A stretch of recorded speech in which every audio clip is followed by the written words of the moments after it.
The Owl Who Was Afraid of the Dark by Jill Tomlinson. Dark is exciting. Plop was a baby barn owl and he lived with his mummy and daddy at the top of a very tall tree in a field. Plop was fat and fluffy. He had a beautiful heart-shaped ruff. He had enormous round eyes. He had very knackety knees. In fact, he was exactly the same as every baby barn owl that has ever been, except for one thing. Plop was afraid of the dark. "You can't be afraid of the dark," said his mummy.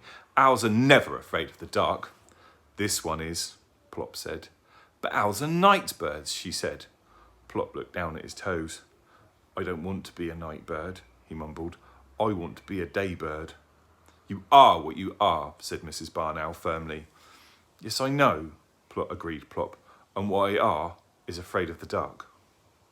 "Oh dear," said Mrs. Barn Owl. It was clear that she was going to need a lot of patience. She shut her eyes and tried to think how best she could help Plop not to be afraid. Plop waited. His mother opened her eyes again. "Plop, you are only afraid of the dark because you don't know about it. What do you know about the dark?" "It's black," said Plop. "Well, that's wrong. For a start, it can be silver or blue or grey or lots of other colours, but almost never black. What else do you know about it?" "I don't like it," said Plop. "I do not like it at all." "That's not knowing something," said his mother. "That's feeling something. I don't think you know anything about the dark at all." "Dark is nasty," Plop said loudly. "You don't know that. You've never had your beak outside the nest hole after dusk. I think you had better go down into the world and find out a lot more about the dark before you make your mind up." "Now?" said Plop. "Now," said his mother. Plop climbed out of the nest hole and wobbled along the branch outside. He peeped over the edge. The world seemed to be a very long way down. "I'm not a very good lander," he said. "I might spill myself." "Your landing will improve with practice," said his mother. "Look, there's a little boy there down there on the edge of the wood collecting sticks. Go and talk to him about it." "Now?" said Plop. "Now," said his mother. So Plop shut his eyes, took a deep breath, and fell off his branch.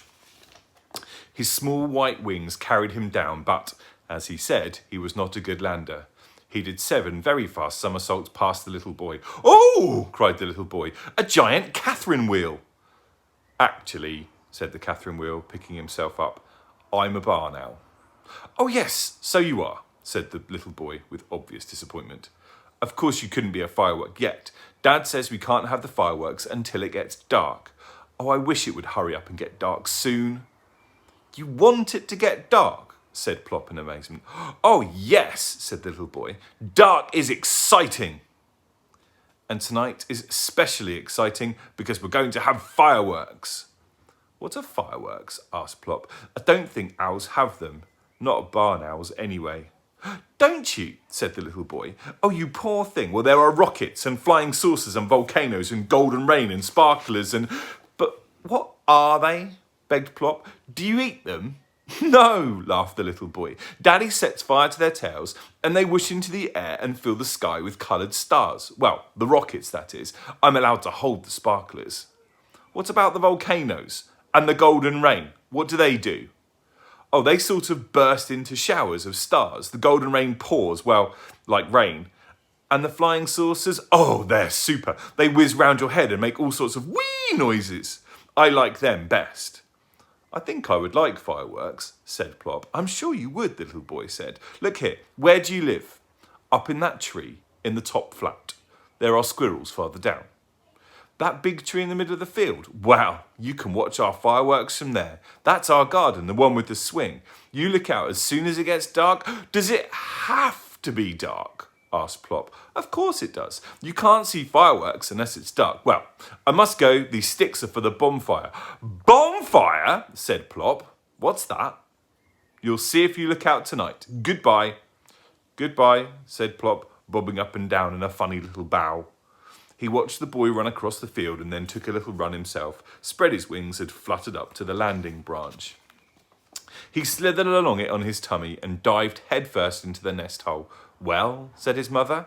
The little boy says dark is exciting. And what do you think, Plop? I still do not like it at all, said Plop, but I am going to watch the fireworks, if you will sit by me. I will sit by you, said his mother.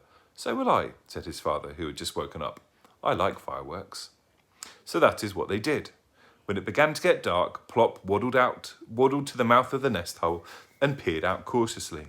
Come on, Plop, I think they're starting, called Mr. Barn Owl. He was already in a position on a big branch at the very top of the tree.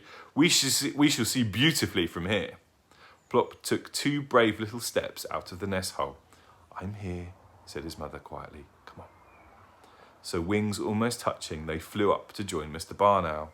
They were only just in time. They were flames leaping and crackling at the end of the little boy's garden. That must be the bonfire, squeaked Plop. Hardly had Plop got his wings tucked away when, whoosh, up went a rocket and spat out a shower of green stars. Oh, said Plop, his eyes like saucers. A fountain of dancing stars sprang up from the ground, and another, and another.